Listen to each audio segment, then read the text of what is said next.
49 fertility centre మీకు అందిస్తుంది కేవలం 899 రూపాయలకి ఫర్టిలిటీ అసెస్మెంట్ ప్యాకేజ్. తెలంగాణ ప్రభుత్వం అమలు చేస్తున్న ఇందిరమ్మ ఇళ్ల పథకంపై మరో కీలక అప్డేట్ వెలువడింది. రెండో విడత ఇళ్ల మంజూరుకు సంబంధించి ప్రభుత్వం స్పష్టతనివ్వడంతో పాటు అధికారికంగా ప్రారంభించే తేదీని కూడా ఖరారు చేసింది. రాష్ట్ర వ్యాప్తంగా వేలాది మంది పేద కుటుంబాలు ఎంతో కాలంగా ఎదురుచూస్తున్న రెండో విడత ఇందిరమ్మ ఇళ్ల ప్రక్రియ జూన్ 1 నుంచి ప్రారంభం కానుంది. ఈ కార్యక్రమానికి ముఖ్యమంత్రి రేవంత్ రెడ్డి స్వయంగా ప్రారంభించనున్నారు.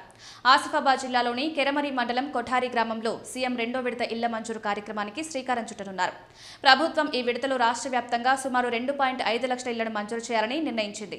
ప్రతి నియోజకవర్గానికి సుమారు 2,000 ఇళ్ల చొప్పున కేటాయింపులు చేరున్నట్లు ప్రకటించింది. రాష్ట్రంలోని అర్హులైన పేద కుటుంబాలు రెండో విడత ఇళ్ల కోసం చాలా కాలంగా ఎదురుచూస్తున్నాయి. ఇప్పుడు ప్రభుత్వం అధికారిక ప్రకటన చేయడంతో లబ్ధిదారుల్లో ఆనందం వ్యక్తమవుతోంది. తొలి విడతలో ప్రభుత్వం మొత్తం 4.5 లక్షల ఇళ్లను మంజూరు చేసిన సంగతి తెలిసిందే. వాటిలో ఇప్పటికే సుమారు 1,00,000 ఇళ్ల నిర్మాణం పూర్తయినట్లు ప్రభుత్వం తెలిపింది. ఈ ఇళ్ల నిర్మాణానికి లబ్ధిదారుల బ్యాంకు ఖాతాల్లో ఇప్పటి వరకు 6,500 కోట్లకు పైగా నిధులు జమ చేసినట్లు సమాచారం. మొదటి విడతలో మంజూరైన ఇళ్లలో మరో 2 లక్షల ఇళ్ల నిర్మాణం తుది దశకు చేరుకుందని అధికారులు చెబుతున్నారు. ఇప్పటికే పూర్తయిన 1,00,000 ఇళ్లకు జూన్ 1, 2 తేదీల్లో గృహప్రవేశ కార్యక్రమాలు నిర్వహించాలని ప్రభుత్వం నిర్ణయించింది. ఈ కార్యక్రమాల్లో ప్రజాప్రతినిధులు, అధికారులు పాల్గొన్నారు. జూన్ 1న కొఠారి గ్రామంలో ప్రత్యేక కార్యక్రమం కూడా నిర్వహించనున్నారు.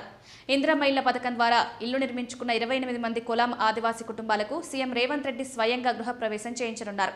ఈ కార్యక్రమంలో ఉప ముఖ్యమంత్రి భట్టి విక్రమార్క, గృహ నిర్మాణ శాఖ మంత్రి పొంగులేటి శ్రీనివాసరెడ్డితో పాటు పలువురు మంత్రులు, అధికారులు పాల్గొనే అవకాశం ఉంది. ఇందిరమ్మ ఇళ్ల పథకం కింద సొంత స్థలమున్న పేద కుటుంబాలకు ప్రభుత్వం 5 లక్షల ఆర్థిక సాయం అందిస్తోంది.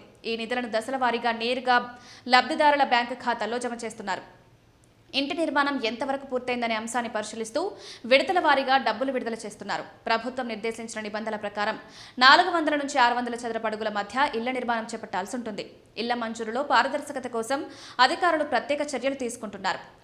అవినీతి, అక్రమాలకు తావు లేకుండా టెక్నాలజీ ఆధారంగా వ్యవస్థను అమలు చేస్తున్నారు. జీపీఎస్, ఏఐ ఆధారిత పర్యవేక్షణ ద్వారా ఇళ్ల నిర్మాణం వేగంగా పూర్తయ్యేలా ప్రభుత్వం చర్యలు చేపట్టింది. అక్రమాలపై ఫిర్యాదులు స్వీకరించేందుకు ప్రత్యేక టోల్ ఫ్రీ నెంబర్ కూడా అందుబాటులో ఉంచారు.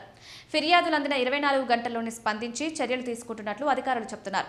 అక్రమాలకు పాల్పడిన అధికారులపై శాఖాపరమైన చర్యలు కూడా తీసుకుంటున్నట్లు ప్రభుత్వం హెచ్చరించింది.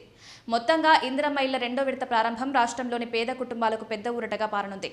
సొంత ఇల్లు కలను నిజం చేసుకునే దిశగా ప్రభుత్వం వేగంగా చర్యలు తీసుకుంటుండటంతో లబ్ధిదారుల ఆశలు మరింత పెరిగాయి.